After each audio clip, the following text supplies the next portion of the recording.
I love Mavericks. They are quite possibly my favorite aspect of the game of KeyForge, and I thought it might be cool to take a look at the ones that I currently have in my collection. And we will go set by set here, starting with the ones in Call of the Archons. Quaid, Battlefield Cutthroat, has a moon cursor in Untamed. It looks kind of odd to be sure, but it does add some fun little extra flavor to the house, and I guess to the deck in general, throwing some poison and steel in there. Ritual of Balance, well, if the opponent's at 7 Ember, Ritual of Balance could take them down to 6, then Moon Cursor down to 5 off check. It That Disagrees with Intelligence, yes, that is literally the name of the deck, also has a Maverick and Untamed, Remote Access. And it just does what Remote Access usually does, but in a different house. I want eventually to find a way to, use an opponent's artifact with Maverick Remote Access that combos into a key charge somehow, but I haven't encountered that situation just yet.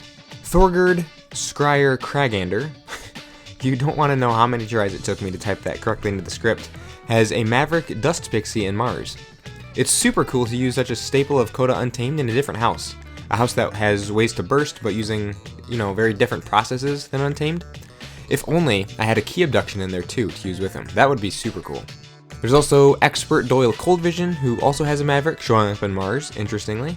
This time being Creeping Oblivion from Dis.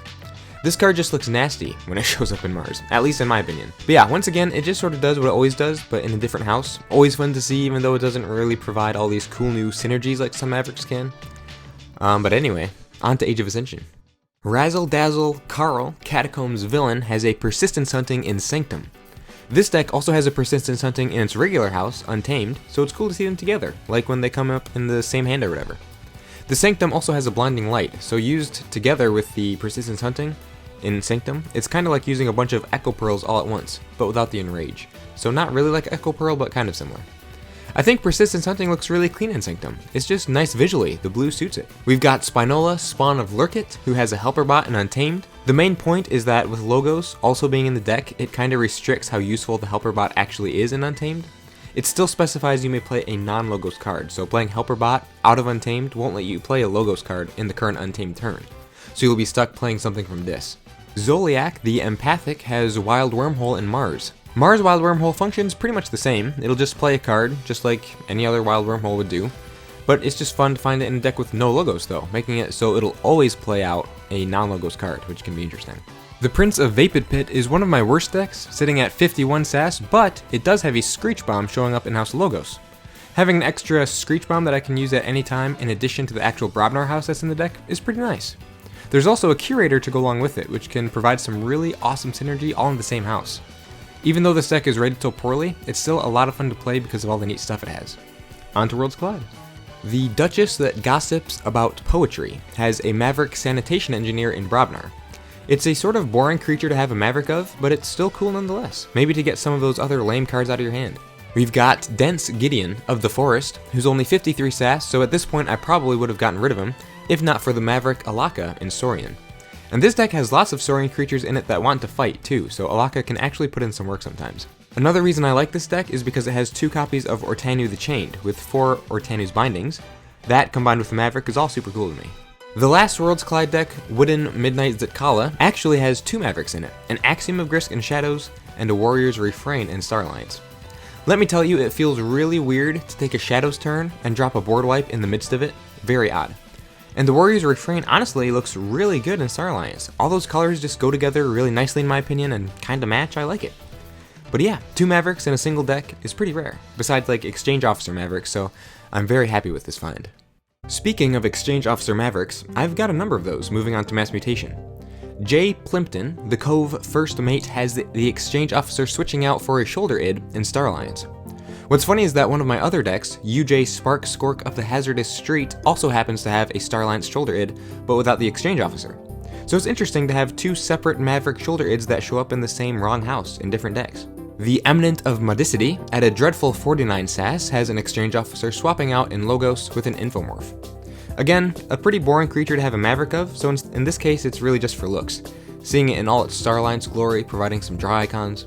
Never Provincial Manual has Exchange Officer putting Cronus in Star Alliance, so it's kinda a similar situation to the Infomorph, with Cronus just offering its usual passive ability, but in a different house.